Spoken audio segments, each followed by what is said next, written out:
Hey, welcome to Men on Scandal, our weekly recap of the latest episode, which this week, the episode was called An Innocent Man. I'm Tony Scott. That's Troy Johnson. Mark Clark hopefully will be with us next week. I've said that 3 times. He'll be here eventually, man. It's just one of the things. Life, man. It is Halloween, you know. It is Halloween. When you say the Candy Man 3 times, doesn't he show up? Yeah. Maybe. That's why I'm dressed as Jake Ballard today. When a man works 3 hours from his house, by train, when he needs off, you give him off. It's just one of those things. I'm not his boss. I'm not his daddy. No. I'm not his daddy. That's but right. Olivia's swimming in a pool, doing her laps, as she's done in the past, and she's daydreaming about making love with Jake. And then Jake disappears for a second and comes back up, and it's Fitz. Where'd he go? Where'd he go? Where did he disappear to, Tony? I don't know. You don't know. That's her virtual threesome is what she had, man. Well, she was swimming in the pool, and Jake and Fitz were swimming in her. just sounds so messy, so messy. So Tony, I gotta say though, thank goodness we can see some damn sex scenes up in here.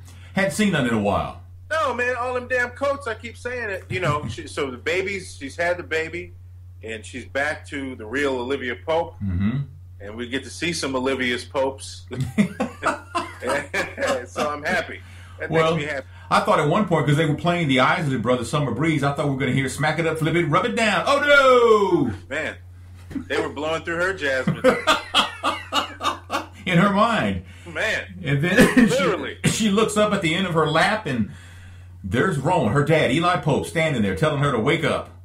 Wake up out of your daydream, which actually is your dream, because you sit up in bed, and Abby is right there. Abby spent the night with you when when Olivia Pope told her that Jake had been taken by Fitz for killing Jerry, for killing Harrison. And that's where they are with that. So we move on to Fitz. Fitz is on the balcony, and he's got sword. Those knuckles look rough, man. Man, that's what happens when you start throwing bows at people. Yeah, but he looked like he'd been punching somebody for a while, man. The things look raw, man. Rocky Balboa. Yeah. Punching the side of beef. Yeah. He had them kind of knuckles, man. And he's sitting there, and Melly comes out on the balcony and says, "What's wrong, man? What's wrong?" And he's looking at her because she's dressed. She's good to go. Yeah. And she says the former President Cooper died. Your detail put a red folder on your nightstand an hour ago. You didn't read it? And he's like, man, come on. I couldn't pick it up. My hand. I couldn't pick it. My hand is just all messed up and stuff. So she looks at him and she tells him, "You want me to get the chef to make you a plate of fried chicken?" It worked for me. You're a plate away from happiness. Yeah. You don't have to worry about nothing. Man, and when a chef makes fried chicken, it's always good. Tony, we could easily, turn this show into a recipe show. Yeah. Easily. Yeah. It wouldn't take much. Nah, a couple edits, couple jump cuts, and we good to go, man. Much as we love food. Yes. I got some recipes right here for you. So it turns out former President Cooper died of a stroke. Now, former President Cooper was also the target of an assassination 30 years ago, and the bullet was lodged in his head all these years, which will play a part later on. But Olivia goes to visit the man who's locked up for trying to assassinate President Cooper, played by Brian Benben, who I haven't seen since Dream On on HBO back in the 90s, man. Wow, Tony, you went back to Dream On. Dream On, man. That guy had such a promising career. It just flamed out. Oh, well. But you know what? He married Madeline Stowe, so you can't be too mad, man. Life. She's still a good looking woman. Anyway, this dude, this Carnahan guy, says that he's innocent of shooting President Cooper. He says that he was set up by the government. He tried to get the bullet out of the president's brain, but the president was still alive at the time, President Cooper. And the government says, no, it would be too risky for the president's life, so you can't have the bullet. So he got sentenced to many, many years. 30 years have gone by. And now he sees his opportunity to get his name cleared. Right. Because it was someone else. A government conspiracy. There was another gun on the grassy knoll, as Huck said, man. Yeah. So, now let's move on. That's where Olivia comes in. Yeah. He wants her to specifically make this happen. Yeah. her latest OPA client is a man who's been locked up for 30 years. Cyrus, on the other hand, is in a hotel with Michael, getting his loving on. Again. And he gets a phone call. He is being summoned to the White House. He says, I'm 20 minutes away. And he gets off the phone and he tells Michael, I'm getting you an apartment. I'm getting you a secure phone. I'm getting you a bank account. You know? Let's splurge. Let's go shopping. You know? And Michael goes, oh, you don't have to do that. And he says, and Cyrus is like, I insist. Cyrus is about to have a kept man. Yeah, but when he finds out what's going on, man, we'll never hear from Michael again. You know what I'm saying? Yeah. And so Michael tells, Liz, updates him and everything. And then he says, I got more information about the president that I got from an email that I saw on Cyrus's phone. And then he tells Liz, I'm going to want more money. Yeah, we need to renegotiate this deal. Yeah. Don't offer me a crib because now I have one. Don't offer me a secure phone. Don't offer me the iPhone 6 Plus because I got one of those too. And don't offer me a bank account because I'm good. Yeah. Cyrus, I don't know if you noticed or not, Tony, the conversation as he and Michael were departing. Same time tomorrow? Yeah. And Fitz is, same time tomorrow. Fitz is one happy man right now, man. Yeah. I mean, he hasn't been able to get close. Cyrus. I mean, yeah. Cyrus is very happy right now because he's got him a little something. Actually, he's got him a big something. Michael's a big strapping man. That's right, man. He's a big man. He's a big man. Big man. Now, Abby wants to talk to Fitz about Jake. Now, Abby is the press secretary. And she goes into the Oval to talk to Fitz about Jake. And Fitz says, you're asking the leader of the free world about Jake Ballard? And she says, no, I'm asking the married man who used to sleep with my friend what exactly he's done with the man she's currently sleeping with. I'm sorry, what? That's what, I was sitting on my bed watching it, laying back, and then when she said that, I was like, whoa. And career suicide. What was that? Yeah. And she even said, if you love her at all, and she says, and I'm overstepping the hell out of my world right now, but if you love me at all, you will let her in the circle so Olivia knows where's Jake. And I think he was just caught off guard because he started calling her Gabby, and when he gets mad, I guess he calls her Gabby instead of Abby because he called her Gabby. And he never calls her by her. I don't think he knows her name, or theoretically. Well, she told him. He apologized in a couple of episodes ago, but I think when he gets mad, I actually think he did that on purpose. Yeah. Because he was mad, so I'm going to intimidate her by calling her Gabby because I know she doesn't like it. Right. Well, hey, guess what? You're in the White House, in the Oval Office, talking this nonsense. Yeah. Gabby. Better get it together, girl. So the assassin of President Cooper, who in the real world, I guess he's their Ronald Reagan, right? He was revered, so by the Republican Party and everything. But Leonard Carnahan, he needs that bullet to clear his name because he says he was set up. He needs that bullet that's inside President Cooper's head. But the only plan they can come up with is that Leonard Carnahan's going to have to be charged with murder to get the bullet out because they'll need the evidence. If this bullet killed him, then we need to take it out of his head so we can see that it is in fact a bullet. And people say, well, that's technical, but that's what the justice system is based on, is technicalities. Right. And that puts the death penalty on the table. Yeah. I mean, it's a high risk reward scenario. If it does not go the way that you think it's going to go, then, Leonard, you're going to be facing a death penalty, or you could be exonerated because maybe it was a conspiracy. Yeah. And maybe you were set up, and, anybody who spent 30 years on death row, and it wasn't their fault, needs to be exonerated. Would you roll the dice? You've been locked up for 30 years. Would you roll the dice? If I lived in Illinois, because they let people out now. Death row in Illinois is open. Man. I mean, I think, if you are an innocent man. Yeah. And you want your name cleared, Yeah. I mean, that's, If you in your heart of hearts know that you are innocent and you've spent all that time in jail, one more day is too many. Got to get out of there. So okay, so you're gonna roll the dice. Hey. Knowing that if you swing and miss, and it's going to be a curveball, if you swing and miss, you're going to die. Well, either way, you're going to die because he's got a life imprisonment. He said he was up for parole in 3 years, though. Oh, he's had parole, so Well, if you know it, you didn't do it. If you know you didn't do it, right? Yeah, let's roll the dice. Okay, all right. What about you, Tony? You gonna ride it out? I'm gonna ride out. If I got parole in 3 years, I'm riding it out. But it's not a guarantee that I'm gonna get out in 3 years. You might not get parole. Yeah, they haven't let John Hinckley out yet. They haven't let Sirhan out yet. He shot Robert Kennedy a long time ago in the 60s, and they still haven't let him out. Yeah. So Mellie meets with the former First Lady Cooper. She's actually an older version of Mellie, if you stop and think about it. You're right. Bitsy. Yeah, Bitsy. And, Mellie, I guess it's the First Lady's job to oversee the official funeral of the former president.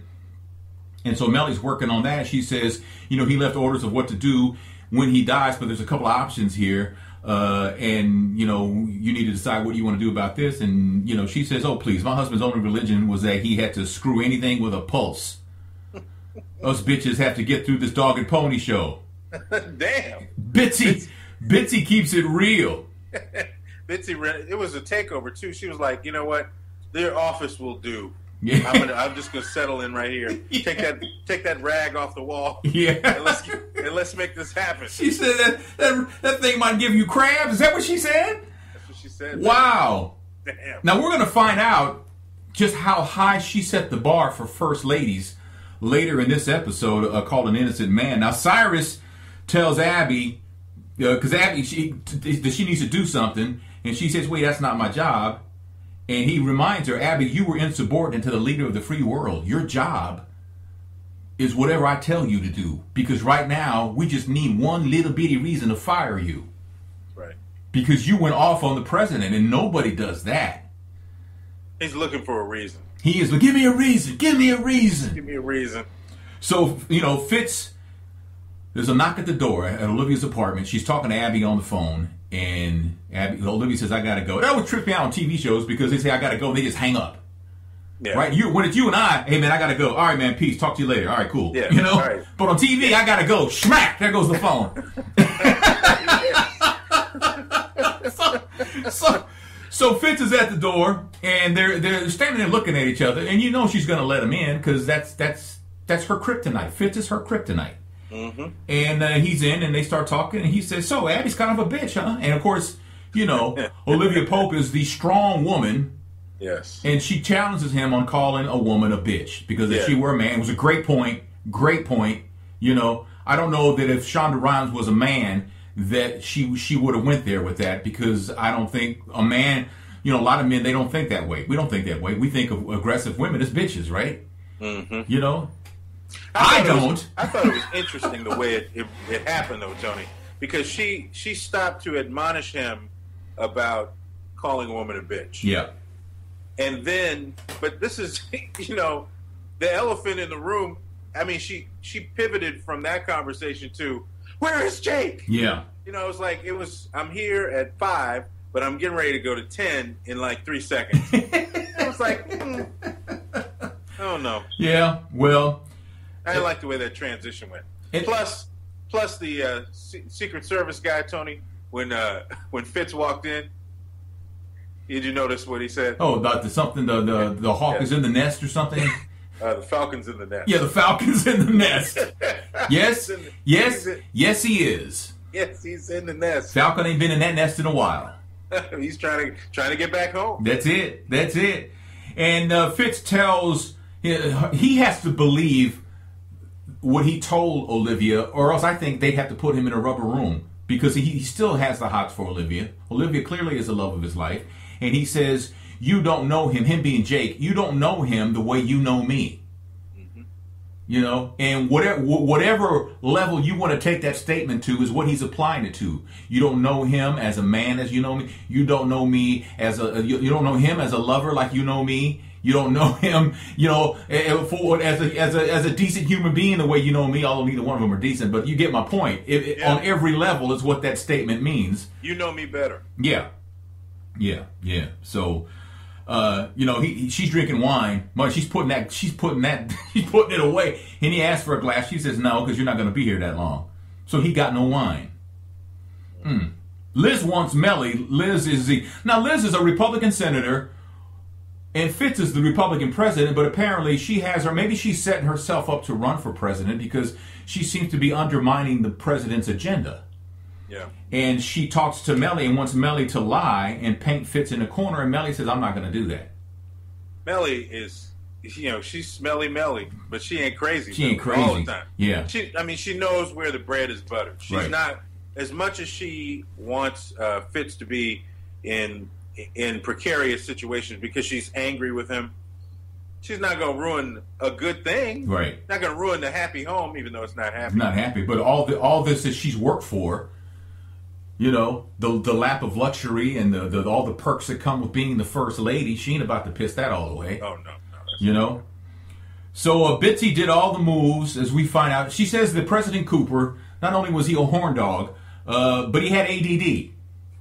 And she was the one pulling all the strings. She's the one who changed the tax code. She's the one who negotiated some kind of treaty. And she did all the major things that President Cooper got credit for during his presidency, which made him a great man, which made him revered by Republican politicians. He didn't do a damn thing. Bitsy did everything. Yeah. See, kids? Just because you have ADD doesn't mean you can't run the world. That's right. As long as Bitsy's around. That's right. And Bitsy resents not being given credit for that. And I can see why. She literally, every major thing this President Cooper did, apparently, she was the one that did it. And he took all the credit, and he was a lousy husband to her. Bitsy and President Cooper are another version of Fitz and Mellie. An older version. The older version. But you know what? Historically, if you've heard anything about the first ladies and presidents, that's your closest confidant. Mm-hmm. Ultimately, it's not somebody that you hired. It's not somebody that's been a part of your campaign or even a longtime friend. It's your wife. Mm-hmm. So, there have been times historically where the first lady's influence has varied. Some are very strong influence in their husband's presidency. So, historically, I got it. You could see how a talented woman like Bitsy a strong-willed woman, could definitely have that kind of influence in the administration. Right. Well, Fitz meets with Eli in the Oval, and it was peaceful. I never thought they would ever be able to be in the same room with each other without, at the very least, cursing each other out. Yes. But they're in there having a drink, and you could tell early on that Eli had a reason for being nice to the president, Yes. and because he wants the president to give him custody of Jake. Mm-hmm. He said, let me discipline my dog. I trained him. I made him the man he is. What happened, what he did to Jerry is my fault because he was under me. He was under me, and he got away. And it's, I want to take care of this for you. And, and Fitz is listening. And Eli, you can see it in his eyes. He's just reeling them in, man. He's just reeling them in, He's singing that music he wants to hear right now because he believes Jake is responsible, and he's saying everything that he wants to hear. Because Fitz is emotional about it, which you can understand. He thinks that Jake killed his son. Yeah. And he knows how brutal, Eli Pope can be as command of B613. So if he puts him in Eli's hands, Jake, it's going to be just a rough road for Jake. And that's what he wants. He wants vengeance, And then... he already beat his ass. As much as he could do physically as...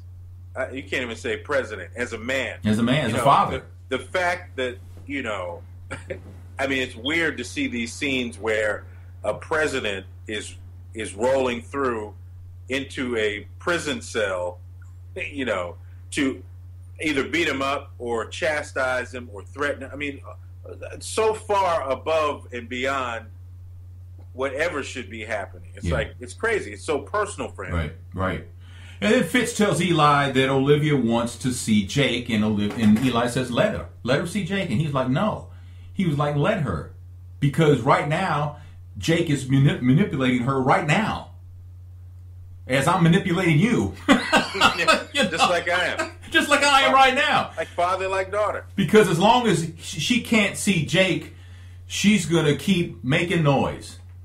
You need to let her see Jake. He tells the president, your resolve, your focus, you need to stay on that, but let it happen, because we'll be able to move on. If she can see Jake, we'll be able to move on, right? And it's hard to believe that Eli is giving advice to a man who once told him, I know what your daughter tastes like. Yes. You talk about keeping your eye on the ball, because Eli was so convincing as he was manipulating the president, knowing that this man once told me he knows what my daughter tastes like.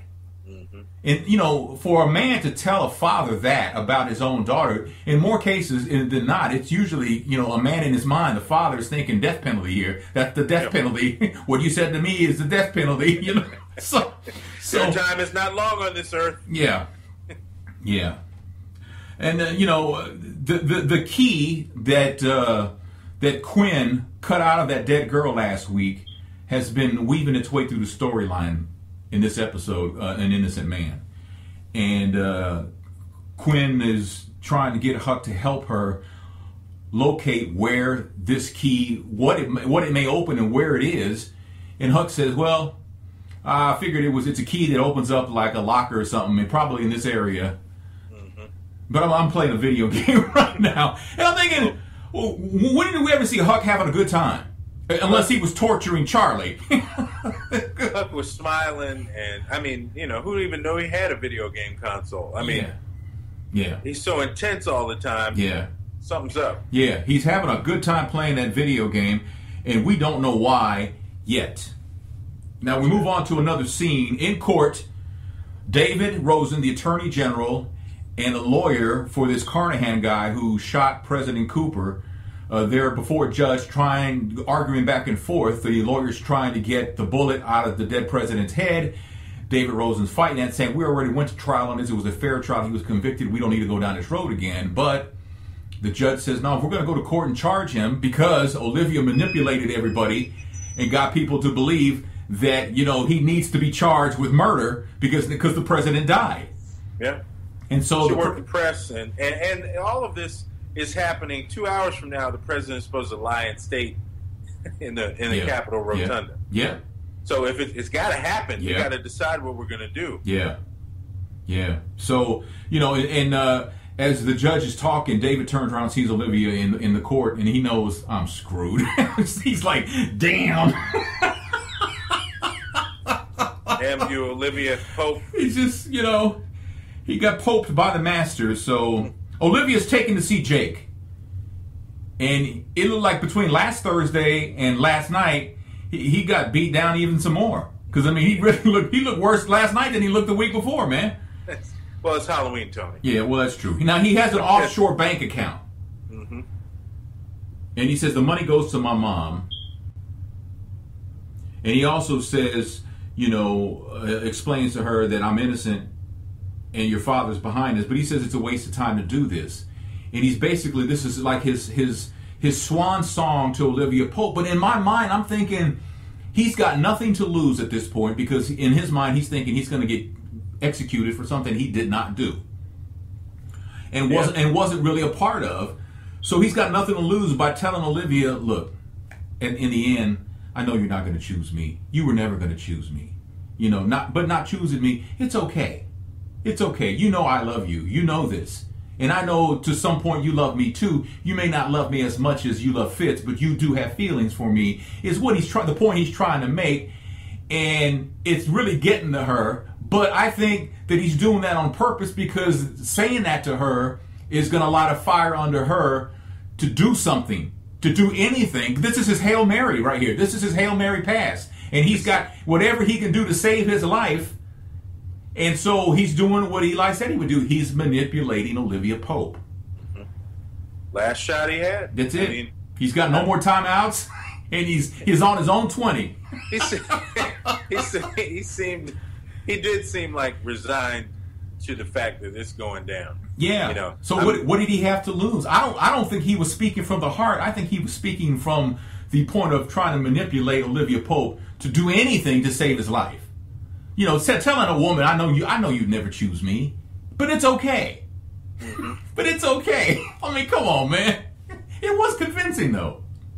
I mean, it's true. Yeah. He was hitting all the points. Yeah. Like, look, you know, every chance you get, it's not me. So, you know, I know that. I'm trying my best out here.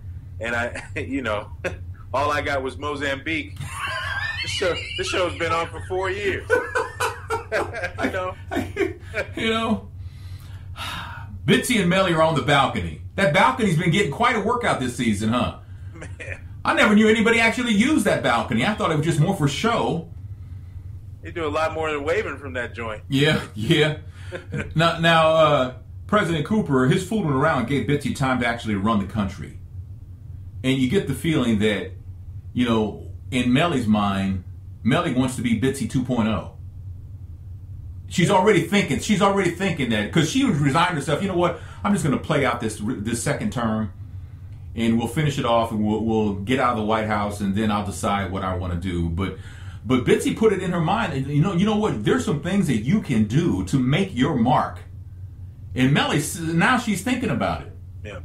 And this has happened a couple of times in this show, you know, where she's like, I'm underutilized, I'm smarter than this, you know,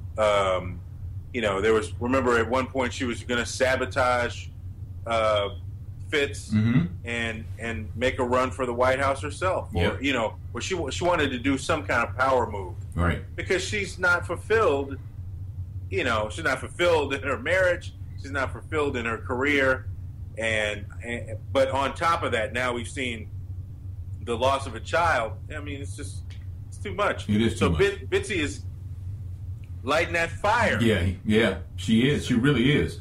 So ballistics is back with tests from that bullet that was in the President Cooper's head, and it was fired from the assassin Carnahan from his gun.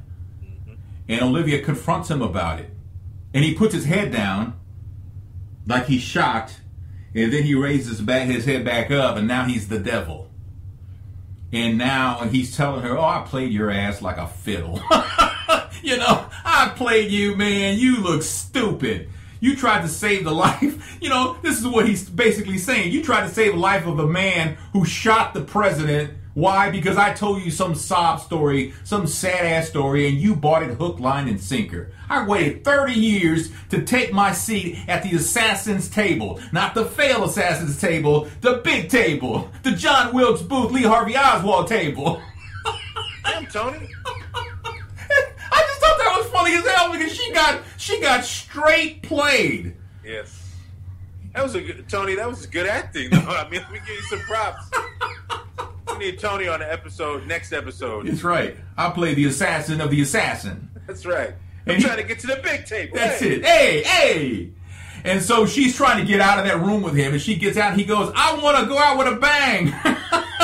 Get that electric chair, not that damn lethal injection. He told her, you made my dreams come true. You made my dreams come true. And you know what? That's exactly what a psychopath would say in that situation. Yeah. You know, especially left on the shelf for 30 years. Yeah. You know, he didn't get his props like he said. Nope. Damn. She was hot. She was hot. Hot as fish grease, but it's too late now. Yeah, it's too late now. You're mad. What you getting mad for? And David tells Olivia, I poped Olivia Pope. So, I don't know, man. I don't remember her taking a loss like that, man. I mean, that was like because Carnahan emotionally she got manipulated a lot in this episode, and he manipulated her too into thinking that it's possible that he didn't do it because she said, "I believe you." Yeah. Early in the episode when they first met, so Jake has been transferred from the Department of Justice to the custody of B613. That's not good. No, that's not. That's not good at all. No. You know? Who told him the good news? Eli. That's right. Rowan, command. That's right. Told Jake, I got you now. And Jake, at this point, Jake hasn't heard back from Olivia. You know, and he's like trying anything. He tells Eli, I love her. Your daughter, I love her. Right? And Eli tells Tim, I gave you my most precious thing, and I handed her to you on a silver platter, and you couldn't even pay me respect. This is why you're in the mess you're in now, is what he's basically telling him, right? This all over that dinner? You mad because I almost cut your fingers off? Is that what? I said the meal was good. I said it was delicious. Damn. I only went left on you when she left the room, so that's a sign of respect, is it not? I could have gone off on you in front of her, but I didn't. We went from 0 to 60 up in here on this. Damn. All of this from that Sunday dinner, man, for real? Man. I've been like, really? Come on now. And Eli tells him, you can't take command. Command takes you. Man, that Joe Morton is something else, man. He's a hell of an actor, man. He is. Jake was like, oh, well, yeah. It's going down for real, Jake. Yeah. It's going down. So we're in the rotunda where the president is laid out, and where his coffin, it's not open, obviously, but, all the dignitaries are there, the First Lady, the president's there, and Abby goes behind the president, whispers in his ear, Olivia Pope wants to talk to you. She's down the hall to the left, And so he goes to meet with Olivia. This is where we find out, at least what I found out, maybe he said it earlier and I missed it, but he had Mama Pope executed for killing Jerry. And he was wrong. But he said, I had your mother executed for this. And Olivia was trying to save Jake's life. And Olivia gives Fitz an ultimatum that if we are ever to have a chance, this is what you got to do. And he hears that, all he thinks about, are you saying there's hope? There's a conversation about a man's life is at stake. A man is about to be killed. Yeah.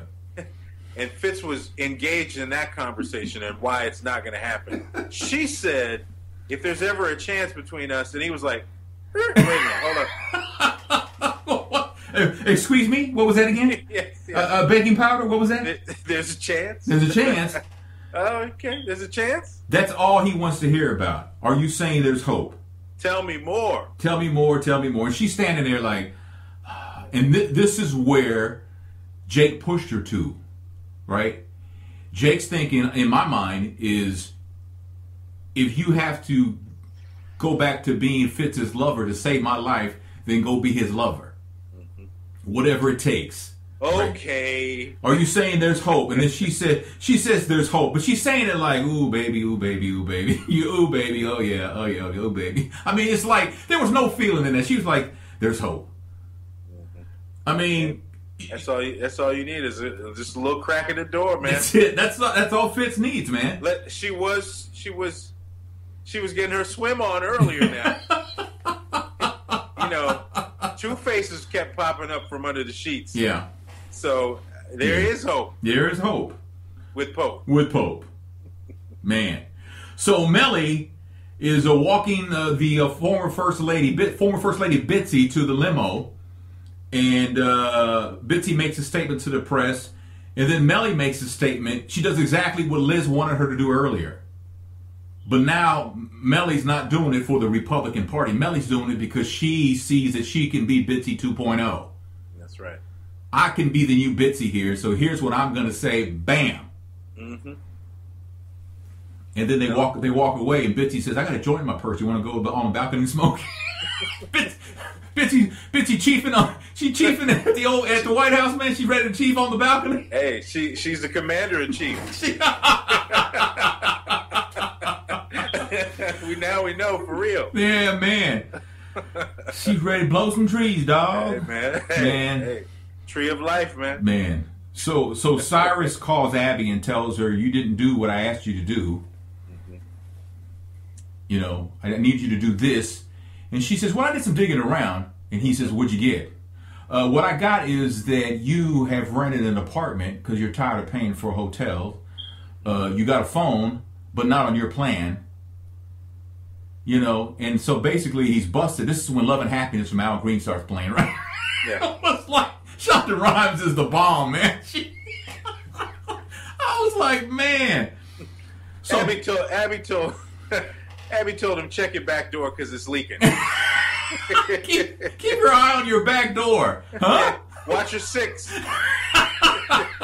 Watch your six. Watch your six, man. And actually, I mean, Love and Happiness is a love song, a romantic song, but just love and happiness. Those three words you can apply that to anything. Not talking about a relationship, but love and happiness. You know, Huck has love for his son Javier, and he's happy because he's playing video games with him, although virtually because they're not in the same house. Right. But he knows he's playing a video game with Javi. Has no idea that he's playing with his dad. And his mom says, you know, time to go to bed. And he says, one more game. And she goes, all right, one more game, then brush your teeth and go to bed. But he is so happy, Huck is, because he's communicating on this level with his son, who he's been denied for so long. Yeah. So now Huck is experiencing his own version of love and happiness. Mm-hmm. This ain't gonna work out. This ain't gonna work out, Tony. So Quinn is still working almost the whole episode. She's got that key and she's going up and down trying to open a locker. And it finally, she opens a locker with the key. She finds the right locker, and there are just hundreds of pictures of Olivia Pope in an envelope. And she shows them, I believe, to Huck, because then Huck's got his game face on, because Olivia Pope apparently is being hunted. Hunted by who? Exactly. That's the question. That's the question. I was trying to figure out who could it be. Myself. I mean, you know, there are many people that want Olivia to be taken out. I mean, you know, at different times, some of her allies wanted her taken out. Sure. So, you know, who could it be? And why would they be following Olivia so closely? It sounds like it's someone. It sounds like someone who has who's seriously, in their mind, was seriously wronged. Now, Tony, you know, I mean, this was your standard travel locker, but the folder looks like a B613 folder. I'm just saying, it's like one of them folders. Yep, man. Well, I guess we'll find out who exactly is behind all these pictures of Olivia Pope. So, Fitz, because there's hope with Pope, Fitz decides to move Jake to a supermax prison. The death penalty is now off the table. You'll live the rest of your life there, is what he tells Jake. You mean you're not going to kill me? Consider this a favor for the woman that we both love. And, I mean, Jake played that brilliantly. In my eyes, he played that. He needed to save his life. He had one shot. That was Olivia Pope. Even though he knew that they were on the outs, Fitz and Olivia. Yeah. But he knew if he said, "No, you will never pick me," I always knew, and that's okay. That was the line that got her. Yeah. You know, and it actually, I think, in my mind, it saved Jake's life. Because it got her. Why, Tony? It's got her the same way that Leonard got her early on. She's a sucker for the underdog, the person that is not going to get a chance, or you know, this could be their only hope. The one shot deal. They gets her every time. Every stinking time. Every time, man. And so she's back in the pool doing laps, and she stops, and there's Eli looking down at her, waiting on her, and he tells Olivia, "You crossed me." You know? And as we all know, nobody crosses Eli Pope.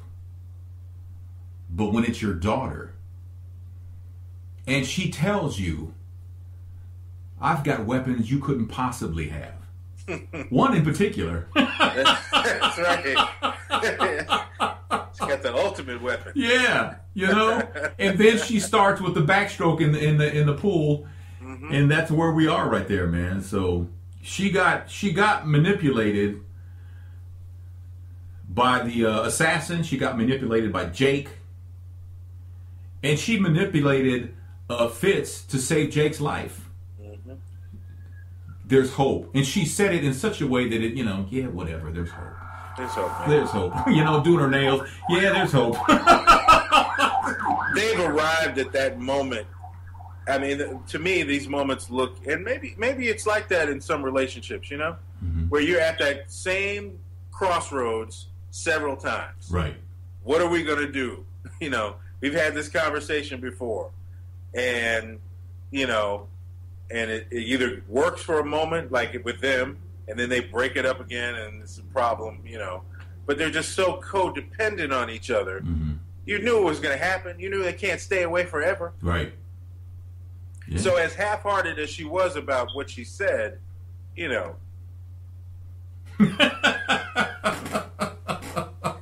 she doesn't mind using that weapon. Yeah. No, she doesn't. She doesn't mind using it at all. So, well, tell me what I missed, man. Tony, I think we get an A for effort here. I think we covered everything. Yeah. Well, that's the episode.